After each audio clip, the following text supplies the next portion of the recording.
I entirely beg you, people and government of the DPR Korea, for your forgiveness. khaladkii ugu weynaa oo uu noloshiisa sameeyay waxay ahayd inuu booqdo waddanka North Korea.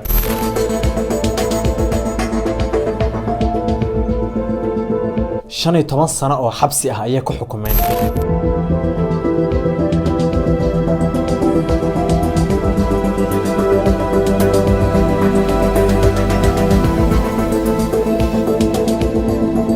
isagoo ilmeynaya ayuu ku qaylinaya waan idin tuugayaa cafiya khaladkan mar dambana uma laabanayo.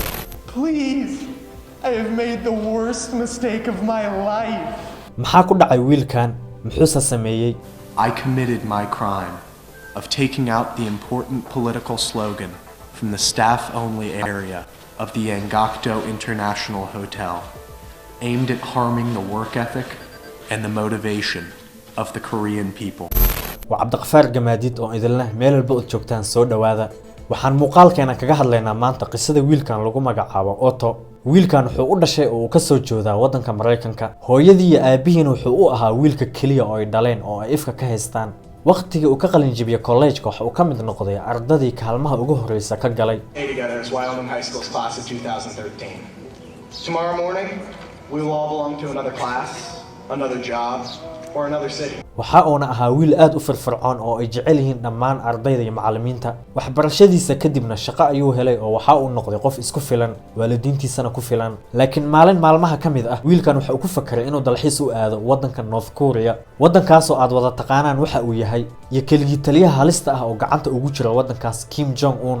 shuruuciyada waddankaas u degsanna qofkii khalad yar ama mistake yar sameeyana noloshiisa ayuu ku weynayaa. wiilkan dhalinyarada ahna waxyaabahaas oo idil waa iska indhatiray. North Korea ayuu ka soo degay asagoo buuxiyay shuruudihii dalxiiska. waxa uuna degay hotel.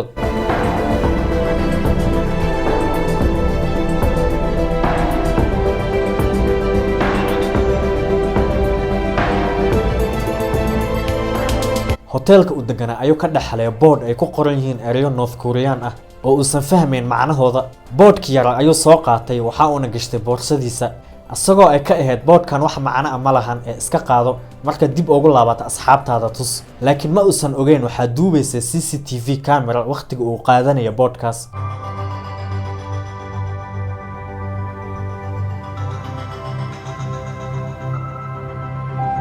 daqiiqado yar kadib hotelka waxa imaaday ciidamada waddanka North Korea. wiilkiina waa la qabtay isla markiina xabsiga ayaa la dhigay. dhowr maalmood oo xabsiga ku jiray waxa la keenay maxkamadda.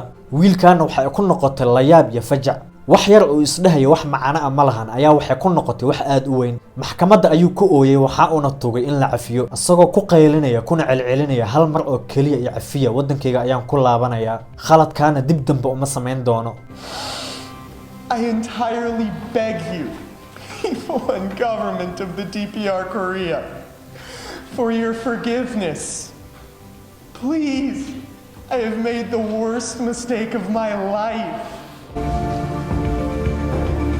laakiin waddanka North Korea wax jaxaan jax ah iyo calool jilaac ma yaalaan. khalad walba oo gasho ciqaabtiisa ayaa leedahay. wiilkaana maxkamadda waxa ay ku xukuntay 15 sano oo xabsi ah. 15kaas sano oo xabsiga ana si raaxo la xabsiga ugu muujirayo ee waa u shaqeynaya waxa la geenayaa goobaha dhagaxyada waaweyn lagu jabiyo. xukunkaas kadib waxa isla kacay oo qayliyay wargeysyada waddanka Mareykanka telefishinada waxaana bilaabatay in wiilkan loo qayliyo oo loo gurmado. The North Korean government sentenced Otto Warmbier, an American student, to 15 years of hard labor. Horrifying and mystifying story of Otto Warmbier. He was a promising young student at an elite American university who was arrested in North Korea.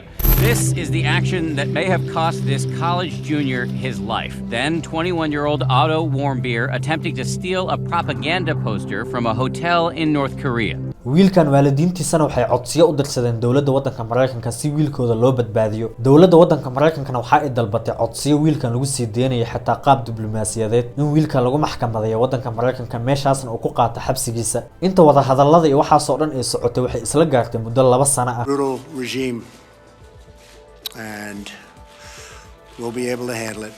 ugu dambeyntiina dawladda waddanka North Korea waxay aqbaleen codsiga uga imaaday Mareykanka waxayna sii daayeen wiilkan asagoo muddo 2 sano ah xabsiga ku qaatay. laakiin nasiib xumo wiilkii oo sidaan ah ayaa xabsiga laga soo bixiyay oo paralyze ah.